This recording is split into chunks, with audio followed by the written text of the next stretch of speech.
My dear brothers and sisters, the church celebrates today the feast of Jesus, the Good Shepherd. Alam niyo po sa estilo ng Panginoon, when He would speak to His audience, He knew exactly what He wanted to do and how to communicate it. He would use simple images which are familiar to them. Alam nila yung kanyang ikinikwento. Why? Because it touches their lives. They have their experience. This is the way they do things. And they understood completely what Jesus is trying to tell them. When you speak of a good shepherd para sa kanila, that would mean that the shepherd cares for the sheep, that the shepherd protects them from danger, that the shepherd feeds them and leads them to green pasture, that the shepherd provides water for their thirsts. Pero today, Jesus speaks of Himself as the Good Shepherd and gives something else of what it means to be a good shepherd. Pakinggan natin. Una, ang sabi niya, the Good Shepherd knows his sheep. Kilala niya ang bawat isa. In fact, He calls each sheep parang over. Sabi nga ng isa, parang exaggeration. To know everyone and call them each one by name, parang mahirap paniwalaan. But Jesus tells us He is the shepherd who knows His sheep and calls each one by name. Pangalawa, they recognize His voice. There was such a relationship between Him and the shepherd that the shepherd knows the sheep and the sheep recognize His voice. Pangatlo, He lays down His life for them. I can understand the shepherd protecting the sheep.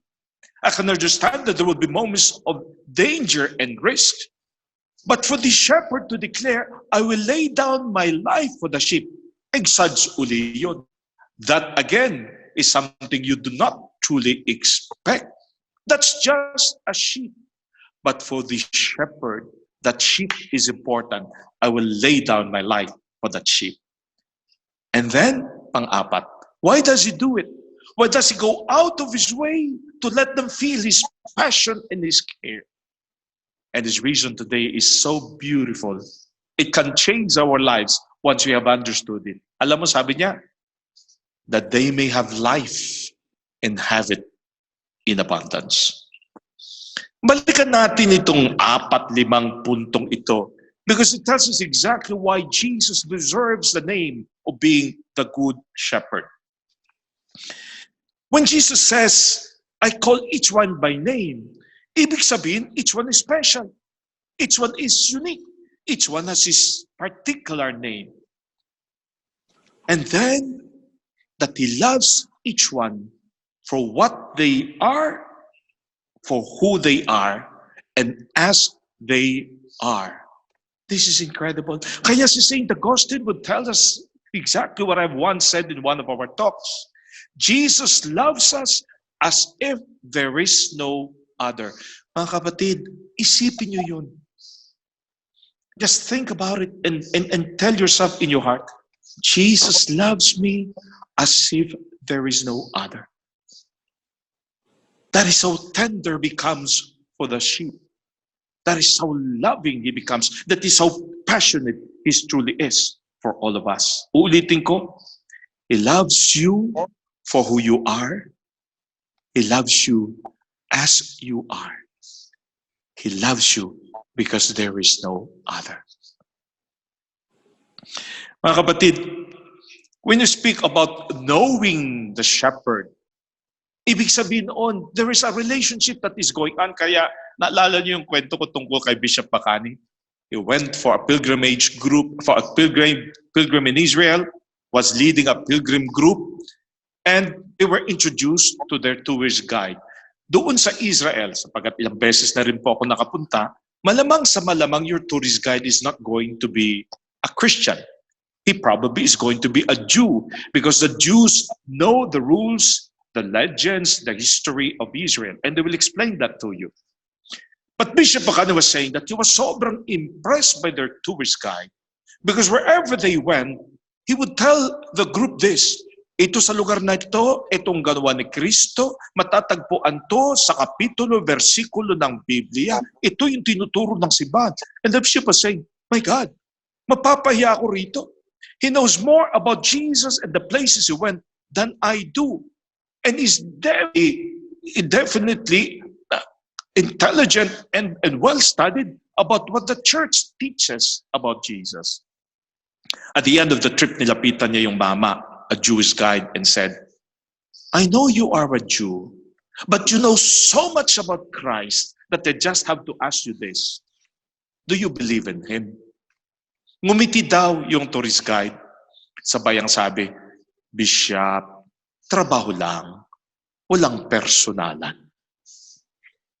The relationship that Jesus has of us is a very personal relationship, to the point that when He speaks, when He is present, we become sensitive to His presence and to His voice, and we recognize Him. Kaya gusto ko rin itong kwentong ito. Maraming versions ito, but the latest version I read is about Richard Burton. Richard Burton, famous actor, ang galing magsalita, an orator. You know, he's just fantastic when he's appearing on the screen and on television, and even when interviewed on radio. He was invited by a priest who was celebrating his 50th anniversary of the priesthood. Kaibigan niya to. And the priest said, it would be an honor for you to come. And Richard Burton came to his party. At the end of the party, favor niya, request si Richard Burton, can you recite for us Psalm 23? Psalm 23 in America is very well known because ito yung binabasa nila even during funerals. And that is the Psalm of today. The Psalm 23 of David, the shepherd boy, who wrote it proclaiming Jesus, God, as the shepherd. Richard Burton said yes to the priest friend with one condition. Father, basta pagkatapos ko, ikaw din ha. And the priest said, very unwillingly, okay. Richard Burton was given the book of the Bible, opened to the book of Psalms, and began to read. My shepherd is the Lord. There is nothing I shall want. He leads me to green pastures. He gives me repose. It was a masterful presentation. It was a masterful work, a work of art for somebody who knows diction, pronunciation, intonation, voice projection, at lahat. And there was a thunderous applause. Then third, Richard Burton said, Father, kayo naman. The priest hesitantly went to the front, took the Bible, closed it, because he knew the psalm by heart, and then began to recite it. It was not a fantastic thing in the sense of oratory, but he read it from the heart. The reaction of the people was not a thunderous applause. It was silence. For many of them were already crying. Someone did this to Richard Burton and asked, why did they cry with the way the priest presented that psalm? And Richard Burton's response was so simple. Because I read the psalm, I knew the psalm of the shepherd, but Father knows personally the shepherd. Personalan, malaliman, something that is dynamic, something that changes our lives. And I just have to repeat this story again of Cardinal Rosales, who one time told the story about a priest. Itong seminaryang ito'y nag-aral sa Maynila, nagtapos ng kanyang theology, and was ordained by Cardinal Rosales. Bumalik sa Palawan, and with an invitation to the Cardinal, Your Eminence, pag kayo na may napadpad sa Palawan, please visit my parish. One day, the Cardinal had a chance, and so he visited this newly ordained priest. The Cardinal was so troubled by how he found him. Ang kanyang konbento, sira-sira. Ang kanyang simbahan, butas-butas. Pag umulan, parehong konbento at simbahan, basa. Wala siyang refrigerator. Basket ang nilalagyan niya ng ekstrang pagkain at binibitin para hindi maabot ng kuting. Wala siyang basic things like a television or a radio. Totoo lang, hirap siyang sobra. Not even as a priest, but having a life that is not decently lived. Nang paalis ng cardinal, tinignan niya siya at ang tinanong, Father, are you going to be okay? Alam mo sagot niya, Your Eminence, I'm fine. I'm going to be okay. Jesus is with me. Nang marinig ko yun, mutik na ako napaiyak the first time. Because if only us priests who are meant to be shepherd can declare like these young priests. Kasi si Cardinal mismo umiyak. Because ang sabi niya, if he can declare it with so much faith, then he has understood that the shepherd will take care of him and that with the shepherd, he has nothing that he will need. Why is Jesus also as the shepherd willing not only to give his life, but one who has given up his life for the sheep? Why is there an obstinacy not to lose any one of the sheep? My dear friends, brothers and sisters, si Cardinal Tagle ang sasagot niyan. I was watching his video talk to the young ones of Wales and England.